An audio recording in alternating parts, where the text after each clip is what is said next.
इस अध्याय में हमें दो मानचित्र दिए गए हैं, 1947 और 2017। तो पहले हम यह जान लेते हैं कि इन दोनों मानचित्रों में क्या अंतर है। सबसे पहले तो हमें यह देखने को मिलता है कि भारत के राज्यों की सीमाओं में बदलाव। जब भारत आज़ाद हुआ था उसके बाद हमारे पास कई प्रांत थे जिन्हें ब्रिटिश सरकार ने केवल प्रशासनिक सुविधा के लिए आयोजित किया था। आज़ादी के समय कई रियासतें आज़ाद भारत के साथ आ गई थी। वह उस समय उसी प्रांतों के साथ आ गई थी और उसके बाद राज्यों का पुनर्गठन किया गया। जैसा कि आप मानचित्र में देख सकते हैं, उस समय सिर्फ सीमाओं का ही पुनर्गठन नहीं हुआ था, बल्कि उनके नाम में बदलाव आए थे। उन राज्यों के लोगों की इच्छा के अनुसार, जैसे मैसूर का नाम कर्नाटक तथा मद्रास का नाम तमिलनाडु हो गया। साथ ही साथ हमें राज्यों की संख्याओं में भी अंतर देखने को मिल रहा है। तो कुछ इसी तरह का अंतर आप 2020 के मानचित्र में भी देख सकते हैं। कहीं ना कहीं यह मानचित्र संघवाद के कामकाज के बारे में बताते हैं।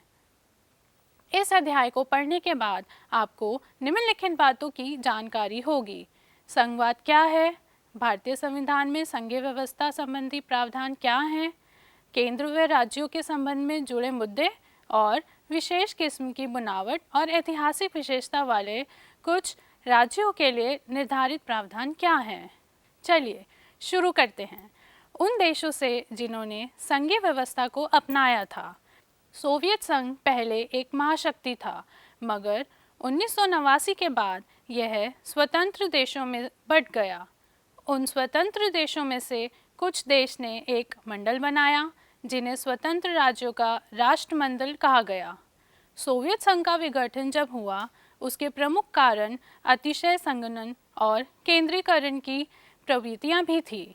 दूसरी ओर उज़्बेकिस्तान, जो एक अलग भाषा और संस्कृति वाला क्षेत्र था, रूस के प्रभुत्व ने भी विघटन को बढ़ावा दिया।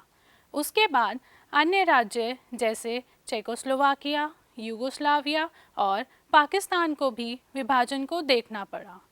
कनाडा में भी समस्या पैदा हो गई, जहां अंग्रेज़ी और फ्रेंच भाषा वाले क्षेत्रों के बीच विभाजन की दिक्कतें बढ़ गई। भारत को भी विभाजन का सामना करना पड़ा, जो कि एक दुखद घटना थी, परंतु फिर भी कई दशकों से अपनी अखंडता और स्वतंत्रता बनाए हुए है। ऊपर जिन देशों के बारे में आपने पढ़ा वे सभी संघीय राज्य थे, मगर फिर भी एकजुट नहीं हो पाए। इससे हमें यह पता चलता है कि अगर हम संघीय व्यवस्था अपना रहे हैं तो हमें इस व्यवस्था की प्रवृत्ति और व्यवहार को समझना आवश्यक है। पहले हम समझते हैं संघवाद का अर्थ क्या है। संघवाद दो शब्दों से मिलकर बना है, संघ और वाद। संघ यानी संगठन और वाद यानी विचार। सरल शब्दों में संघवाद का अर्थ है संगठित रहने का विचार। तो संघवाद एक ऐसी प्रणाली है जिसमें शक्तियों का बंटवारा हो जाता है। इसमें सरकारें दो या दो से अधिक स्तर की होती हैं। उदाहरण केंद्र सरकार और राज्य सरकार एवं स्थानीय सरकार भी आ सकती हैं, परंतु इसमें केंद्र और राज्य सरकार का प्रभाव ज़्यादा होता है। संघवाद जो प्रणाली है ये कनाडा के संविधान से ली गई है।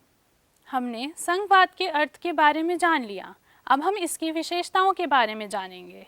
संघवाद की कुछ मूल अवधारणाएं और विचार या संघवाद की विशेषताएं। पहला, दो स्तरीय सरकार। केंद्र और राज्य सरकार दोनों अपने अपने आधारिक क्षेत्र पर काम करती हैं। हमारी संघीय प्रणाली की एक अलग बात है कि इसमें एक हरी नागरिकता को बना रखा है, मगर अन्य देश जिनके पास भी संघीय प्रणाली है उन्होंने दोहरी नागरिकता अपना रखी है, जैसे अमेरिका। दूसरा, दोहरी पहचान और निष्ठाएं। लोग अपने क्षेत्र के साथ साथ अपने राष्ट्र के भी होते हैं। जैसे हम लोगों में से कोई गुजराती या झारखंडी या पंजाबी होने के साथ साथ भारतीय भी होता है। हर स्तर की राजनीतिक व्यवस्थाएं जो होती हैं उसमें कुछ विशेष शक्तियां होती हैं। तीसरा, एक लिखित और कठोर संविधान की मौजूदगी होती है। इस संविधान को सर्वोच्च माना जाता है क्योंकि यह दोनों सरकार केंद्र और राज्य इनको शक्तियाँ प्रदान करता है। इसमें विषय आते हैं जो केंद्र और राज्य सरकार के लिए वर्गीकृत किए जाते हैं। चौथा, केंद्र और राज्य सरकार अगर उनके बीच कोई विवाद होता है उसे सुलझाने के लिए न्यायपालिका की व्यवस्था होती है। इसके पास इन दोनों की समस्याओं को हल करने का अधिकार होता है। अब हम दो कहानियाँ पढ़ेंगे, एक वेस्ट इंडीज़ की और दूसरी नाइजीरिया की, और इन कहानियों के माध्यम से हम इनकी संघीय व्यवस्था के बारे में जानेंगे। वेस्ट इंडीज़ की संघीय व्यवस्था के बारे में भी बताया गया है, तो हम इसके बारे में पढ़ेंगे। भारत की तरह वेस्ट इंडीज़ पर भी अंग्रेज़ों ने शासन किया था। 3 जनवरी 1958 को वेस्ट इंडीज़ संघ का निर्माण हुआ, परंतु यह संघ 1958 से 31 मई 1962 तक रहा। इस संघ में यूके के बहुत सारे कैरिबियन उपनगर शामिल थे जो कैरिबियन समुद्र पर स्थित हैं। वेस्ट इंडीज़ संघ बनाने का जो मुख्य कारण था वह राजनीतिक इकाइयों का निर्माण करना और अपने संघ को कनाडाई महासंघ, ऑस्ट्रेलियाई संघ के समान करना था, मगर आंतरिक राजनीतिक संघर्ष के कारण ऐसा नहीं हो पाया क्योंकि कई समस्याएं पैदा हो रही थी। इनकी कोई एक अर्थव्यवस्था नहीं थी, हर प्रांत की अपनी अर्थव्यवस्था थी। केंद्रीय सरकार भी शक्तिशाली नहीं थी। इस वजह से ये संघ भंग हो गई, यानी कि ख़त्म हो गई। अब क्या क्या समस्याएं थी? पहली, अधिकांश द्वीपों में से जमैका प्रांत बहुत दूर था। दूसरी, सीटों का बंटवारा अच्छे से नहीं किया गया। जमैका प्रांत ने कहा उनकी जनसंख्या के अनुसार उसे सीटें कम दी गई हैं। तीसरा, जमैका ने यह भी कहा कि अन्य छोटे द्वीप उसके धन को फिजूल खर्च कर रहे हैं। चौथा, जमैका के लोग इस बात से नाराज़ थे कि किंगस्टन को संघ की राजधानी क्यों नहीं बनाया गया। 1973 में एक संधि आई जिसका नाम चिगुआरमस संधि था। इस संधि की सहायता से इन सभी स्वतंत्र प्रायद्वीप ने एक सांझी संसद, सर्वोच्च न्यायालय, मुद्रा और इन्होंने एक कैरिबियन समुदाय नाम से एक साझा बाजार बनाया और संयुक्त संस्था का निर्माण किया। कैरिबियन समुदाय की साझी कार्यपालिका भी है।